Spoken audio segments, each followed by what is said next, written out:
Hello everyone, welcome to Daily Current Affairs series. Today we will discuss about 31st May current affairs. Myself, Sunny Sandeep.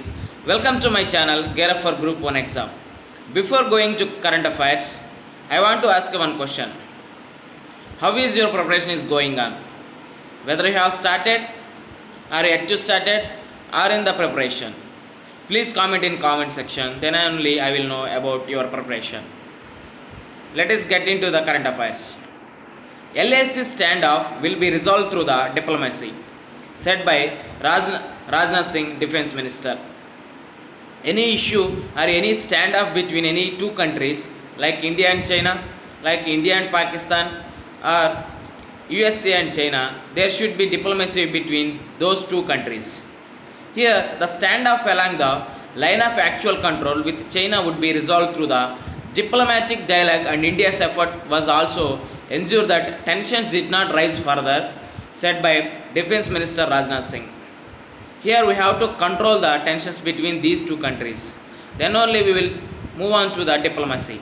Here he is telling also India's policy had been very clear that we should have a good relations with all neighbors.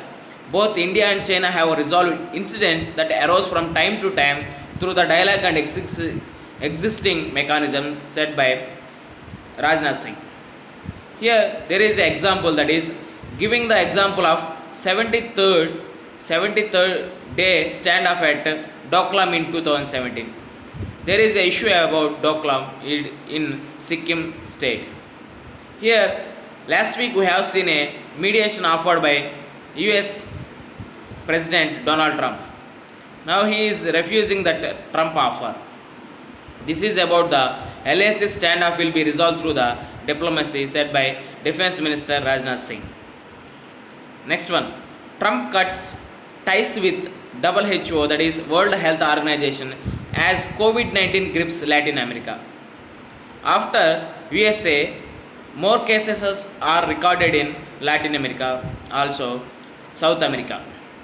Here, the virus, which has killed more than 364,000 people have and devastated the global economy, is progressing at a different speeds across the globe, with Europe continuing to open up from lockdown on Saturday after seeing its number of infections steadily fall.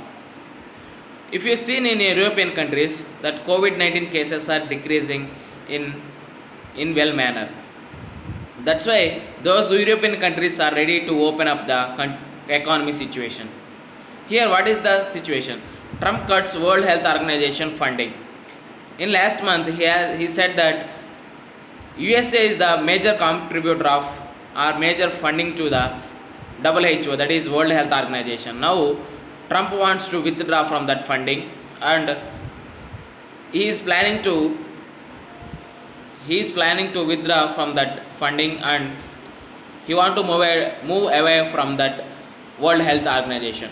Here Mr. Trump initially suspending funding to the World Health Organization last month, accusing it of not doing enough to curb the easily spread of the virus and being too lenient with China. Here this statement is given by Trump, there is also a opposition to that. The move sparked a fierce backlash on Saturday, with German Health Minister Jens Spahn saying that disappointing decision was set back for global health. Apart from political issue, we have to concentrate on global health. We have to keep aside World Health Organization mistake, or we have to keep aside China's mistake. First we have to deal with the present situation. That means we have to fight against the COVID-19. Otherwise our economy will in worst condition, or we are failed to fight against this COVID-19. Apart from political issue, we have to concentrate on how to fight against this COVID-19. Next one, can coronavirus spread through airborne transmission of aerosols? Here we know that direct contact with an infected person or COVID-19 person, droplet transmission and contact with the contaminated surfaces are some of the most common routes of the transmission suggested for the novel coronavirus. We know that this is the transmission ways, that is direct contact with the COVID-19 infected person, and droplet transmission and contact with the contaminated surfaces are some of the most common causes. But a theory or a piece of perspective piece published by Science, but a perspective piece published in a Science by a team led by Kimberly A. Prather seems to suggest that a large proportion of the spread of coronavirus disease 2019 COVID-19 appears to be occurring through the airborne transmission of aerosols produced by asymptomatic individuals during a breathing and speaking.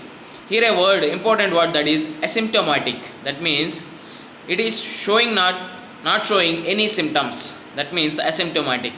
If you see in the case of 2002 SARS, airborne transmission was reported by several studies. In this study, in the case of SARS-CoV-2, it is said that aerosols can accumulate, remain infectious in indoor air for hours, and be easily inhaled deep into the lungs also. Yet, here there is only theoretical, yet there has not been any study to confirm this, that is coronavirus spread through the airborne transmission of aerosols. But World Health Organization has cautioned that detection of RNA in environmental samples based on PCR based analysis is not indicative of the viable virus that could be transmissible. That is about the coronavirus came through that airborne transmission aerosols. Here important article, that is military bonding beyond borders. We have seen there is issue between Nepal and India. For that, the blowback from the remarks by the Army Chief Manoj Narwane, implying that Nepal was raising imaginary border claims that with India at China's behest could hit a vital pillar of India's national security.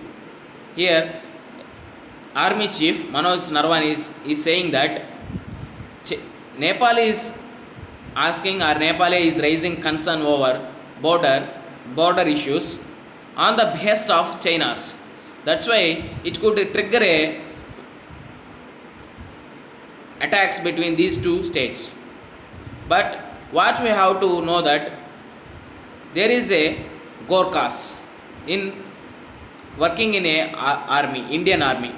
Here Massachusetts born General of East India Company, Massachusetts born General of East India Company, that is EIC, David Archley was the force behind the induction of the Gurkhas in the Indian military. Here these Gurkhas are fighting in different types of wars. That means the Gurkhas had fought in the Gurkha-Sikh War, Anglo-Sikh Wars, and the Afghan Wars also. They are helping in India. During the 1917 Indo-Pak War, a Gurkha battalion pioneered an amphibious operation in independent India. That means in 1971 Indo-Pak War, they helped more for India.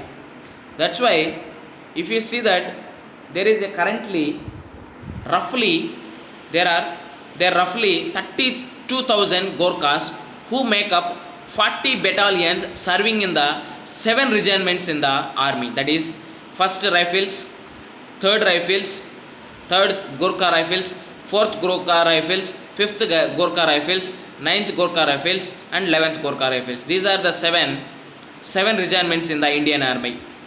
Here there is a famous one, that is once famously said, if anyone tells you he is never afraid, whether he is a liar or he is a Gurkha. That means they are not afraid of any situation. They are very bold persons, or they are helping to Indian army. Whether now in this situation, whether they are helping Indian or they are moved to Nepal. Why? Because this Gorkha community belongs to Nepal. Next one, very important concept. We have seen a locust attacks in India. Last week we have seen a locust attacks in India, parts of Rajasthan, Madhya Pradesh and Haryana also. Here we have to know previous one, that means previous history of locust attacks.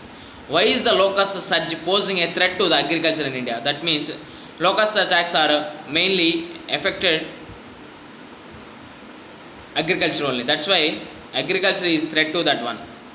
Here the last big infestation was in 2010. There were 13 locust plagues between 1964 and 1997. From 1997 to 2010, there were 5 outbreaks that were also controlled.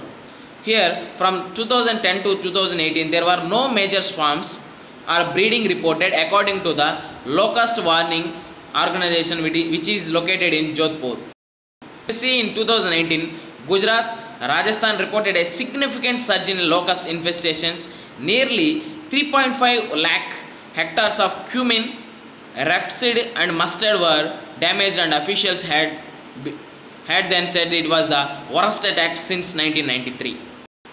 Why? Because the last big infestation was in 2010. After that, 1964 to 1997, there are 13 locust attacks. That is in that 1993 is the worst attack. After that, this is the 2019 attack was the worst attack after the 1993. This was partly due to the unusually monsoon, but also because pest control operations were inadequate.